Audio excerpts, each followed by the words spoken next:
जिस प्रकार शरीर का तापमान थर्मामीटर के द्वारा नापा जाता है, उसी प्रकार संसारी आत्मा का आध्यात्मिक विकास या पतन गुणस्थान रूपी थर्मामीटर के द्वारा नापा जाता है।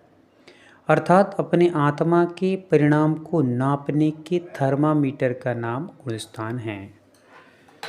फिर गुणस्थान कितने होते हैं? तो 14 गुणस्थान होते हैं। पहला मिथ्यात्व, दूसरा सासाधन, तीसरा सम्यक मिथ्यात्व जिसको मिश्र भी कहते हैं, चौथा अविरत सम्यक दृष्टि, पांचवा संयता संयत जिसको संयमा संयम, देशव्रत या अणुव्रत या व्रताव्रत भी कहते हैं, छठवा है प्रमत्त संयत, सातवां है अप्रमत्त संयत, आठवां है अपूर्वकरण, नौवां है अनिर्वृत्तिकरण, 10वां है सूक्ष्म सांप्राय, 11वां है उपशांत मोह, 12वां है क्षीण मोह, 13वां है संयोग केवली, 14वां है अयोग केवली। इस प्रकार से ये 14 गुणस्थानों के नाम।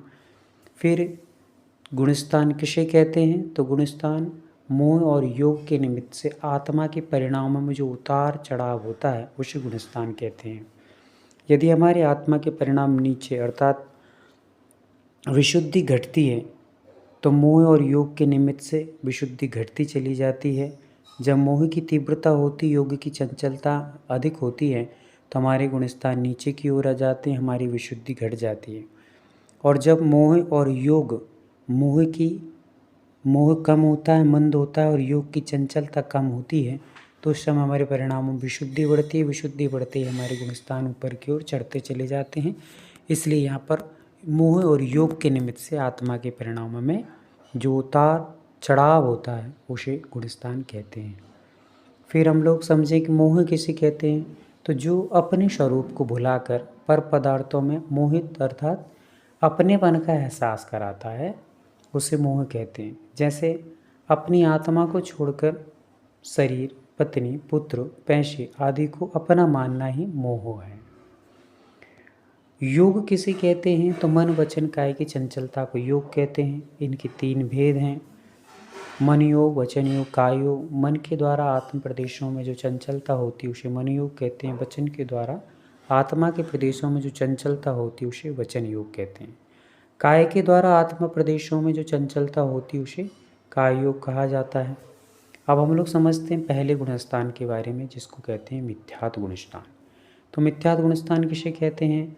तत्वों के विपरीत श्रद्धान को मिथ्यात्व गुणस्थान कहते हैं। मिथ्यात्व मूल में 2 प्रकार का है, गृहीत और अगृहीत मिथ्यात्व। जो किसी के उपदेश या प्रेरणा से ग्रहण किया जाता है उसे गृहीत मिथ्यात्व कहते हैं।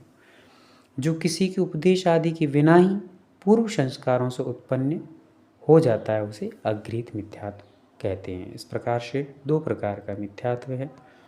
अब हम लोग समझते हैं यहाँ पर कि गृहीत मिथ्यात्व का कार्य क्या है। तो सच्चे देव सास गुरु पर श्रद्धान न करा के मिथ्या देवी देवताओं और गुरु पर श्रद्धान कराना गृहीत मिथ्यात्व का कार्य है।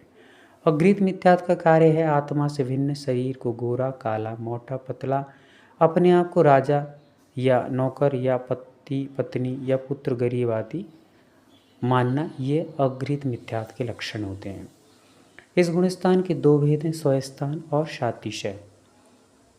जो मिथ्यात्व में ही रचे पचे रहते हैं, निरंतर अनादिकाल से मिथ्यात्व में डले हैं, वे स्वयस्थान मिथ्यात्व वाले हैं। और जो उस मिथ्यात्व से ऊपर उठ करके सम्यक की ओर सम्मुख हो जाते हैं वे सातिशय गुणस्थान वाले कहलाते हैं। इस प्रकार से 2 हमने यहाँ पर भेद समझे। फिर दूसरा गुणस्थान है सासाधन गुणस्थान। किसे कहते हैं? तो सा प्लस आसाधन इज इक्वल टू सासाधन। सा अर्थात होता है सहित, आसाधन अर्थात विराधना। जहाँ सम्यक की विराधना सहित परिणाम पाए जाते हैं उसे सासाधन गुणस्थान कहते हैं। अथवा उपसम सम्यक से पतित होकर जीव जब तक मिथ्यात्व गुणस्थान में नहीं आता तब तक उसे सासाधन सम्यक दृष्टि जानना चाहिए।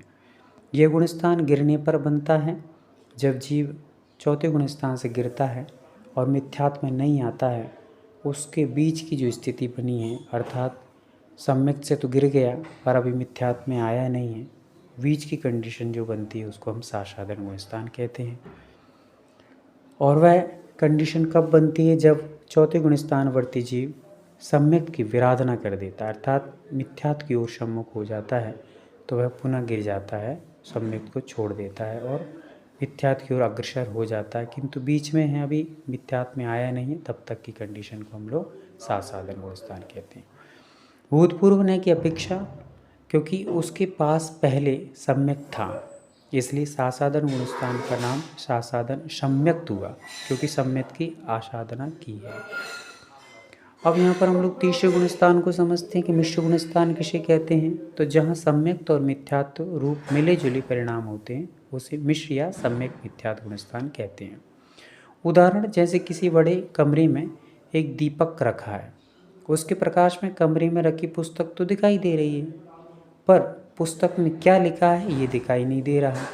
अर्थात उस कमरे में प्रकाश भी है क्योंकि पुस्तक दिख रही है, और अंधेरा भी है क्योंकि पुस्तक में जो लिखा है वह दिखाई नहीं दे रहा है। वैसे ही जहाँ सम्यक्त भी है और मिथ्यात्व भी है उसे सम्यक मिथ्यात्व या मिश्र गुणस्थान कहते हैं। सम्यक मिथ्यात्व गुणस्थान में मारणांतिक समुद्घात नहीं होता है। सम्यक मिथ्यात्व गुणस्थान में मरण भी नहीं होता है। सम्यक मिथ्यात्व गुणस्थान में आयु बंध भी नहीं होता है। सम्यक मिथ्यात्व गुणस्थान का काल अंतर्मूर्त है। सम्यक मिथ्यात्व गुणस्थान वाला संयम को प्राप्त नहीं कर सकता। ये विशेषताएं थी। अन्य विशेषताएं सभी गुणस्थानों में होती हैं, वो हम लोग अगली वीडियो में समझेंगे। चौथा गुणस्थान हमारा है अविरत सम्यक दृष्टि गुणस्थान। शब्द ही हमें इनके लक्षणों को प्रतीति करा देते हैं। आ प्लस विरत, अविरत। आ अर्थात नहीं, विरत अर्थात त्याग या संयम। जहाँ एक देश या पूर्ण रूपेण हिंसा आदि पापों का त्याग नहीं है किंतु सम्यक दर्शन है, उसे अविरत सम्यक दृष्टि गुणस्थान कहते हैं।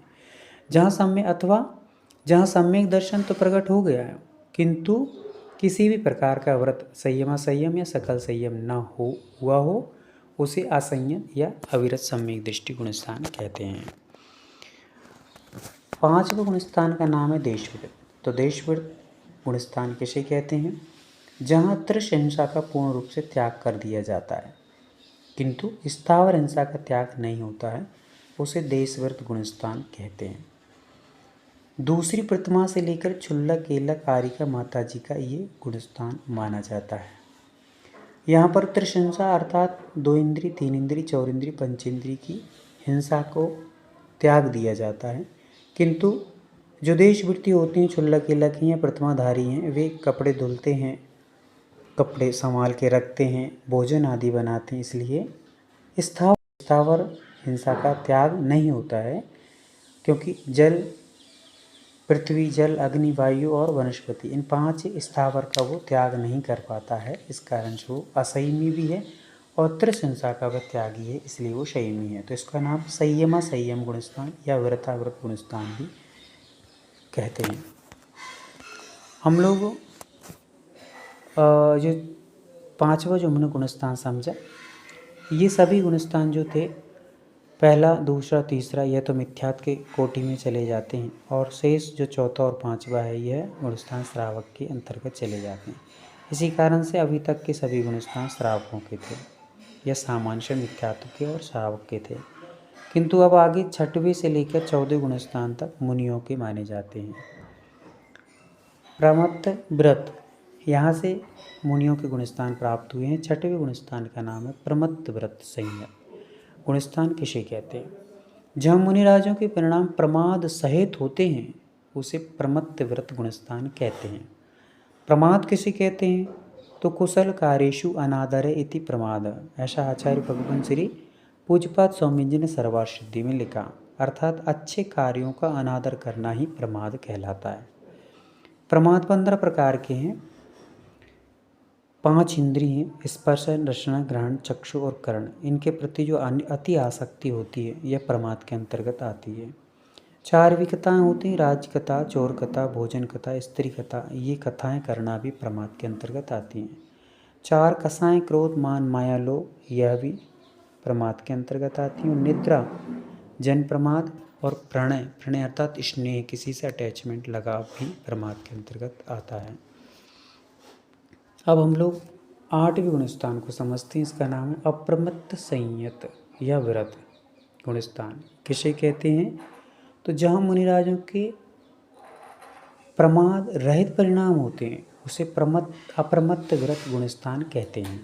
इस गुणस्थान के दो भेद हैं, स्वस्थान अप्रमत्त और शातिशय अप्रमत्त।